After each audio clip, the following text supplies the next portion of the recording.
was walking quickly but apprehensively at the railway station in Hokkaido, Japan. She was bullied for being the new kid in school. On that day, she felt like someone was following her in the station even though it was nearly deserted. She sped up while looking behind to make sure no one was there. Her heart was racing, and her instincts told her that her life was in danger. She made the decision to flee. Not far from where she started running, someone appeared and kicked her left shin, which immediately sent her crashing to the ground. Raiko cried out in pain while holding her scraped-up leg. When she looked up, she saw her new classmates grinning at her. "Who says we'll allow an ugly kid like you into our school?" said a girl. Raiko bowed her head meekly. "Please, I don't want any trouble. Just let me be. I want to go home," she pleaded. The two girls grabbed Raiko by the hair and dragged her near the platform. All she could do was cry in pain.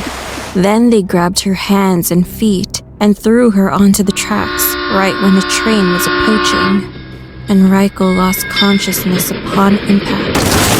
The story goes that Raiko was split in half by the train. Her lower body was shredded to pieces. The violent nature of her death turned her into an onryo, or vengeful ghost, known as the teke. The teke took the lives of the two girls who bullied her by splitting their bodies in half. It is said that the name comes from the sound of her nails clawing on the ground as she chases her victims. This is the story of how I know the teke. It's because bad luck follows me wherever I go. My parents died in a car accident when I was little, and that changed everything. I survived the accident, but was left scarred for life. No, I actually have a scar on my face. No child should ever have to go through that kind of trauma and loss. Fast forward to several years later, I moved in with distant relatives, which included my second cousin. After constantly moving around, I hoped this would be more long-term. At first, my cousin Yuko was welcoming. We were the same age and in the same classes. But after her boyfriend Koji introduced himself to me, she instantly became jealous and avoided me unless it was to remind me that I should be grateful that she took me in.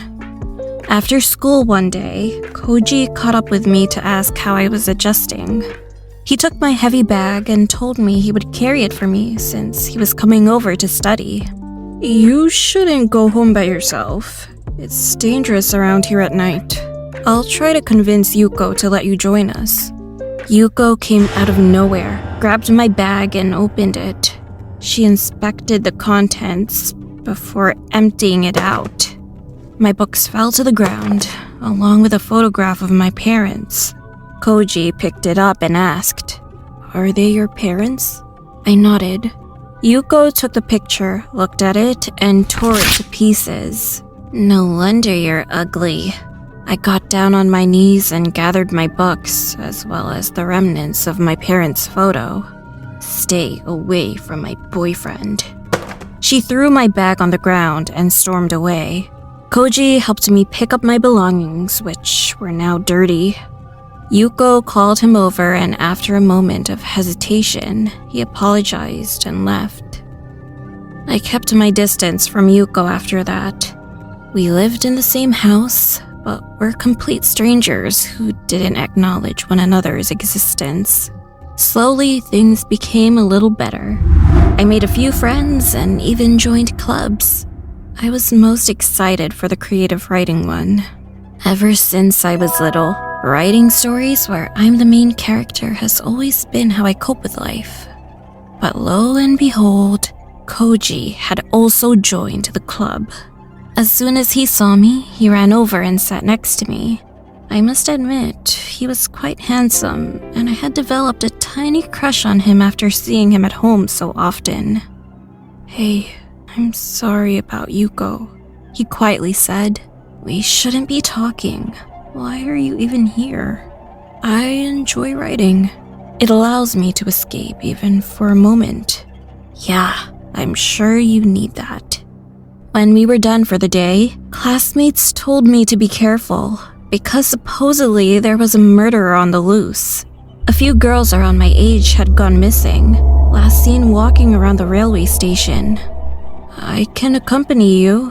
I'll just pretend I had to pick up something at your place.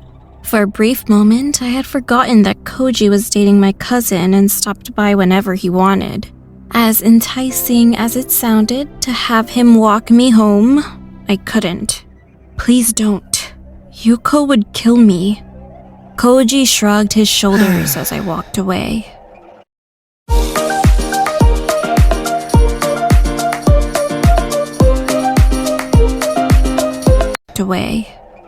I made it to the railway station safely. For precaution, I quickened my pace during my walk and kept a low profile. It was late, and the station was deserted. All I could think about was Koji, how we probably had more things in common than him and Yuko, how I always catch him looking at me from the corner of my eye. After entering the train platform, someone punched the back of my head. It was then accompanied by the sound of a glass bottle shattering on my head. Blood gushed out as I fell to the ground. I was disoriented and about to black out when I heard Yuko's voice. "You think you belong here?" Yuko turned me over to face her. She spat on my face. I was dizzy. I wasn't able to reply. And this made her angry. "This one deserves to experience at least one fleeting moment of excitement in her life before we end it. No knife today, hun." Koji grabbed me by the hair and started dragging me. "Goodbye, cuz," she uttered, then picked up both my feet. "Too bad no one will miss you." I was pleading for them to stop when I heard the train approaching. I looked at my cousin while tears rolled down my cheeks, trying to find even just a dash of reluctance or sympathy. But all I saw was pure evilness in her eyes. Then, in an instant, she was split in two. Her upper half was sliced off from her lower half so effortlessly. Her blood spilled out. Her lower body was still standing when her upper body fell. I just froze. Koji screamed and finally let go of my hair. The sudden and gruesome death of Yuko didn't immediately register in my brain. I stared at the two halves. It was horrifying. I had to look away. Then it hit me.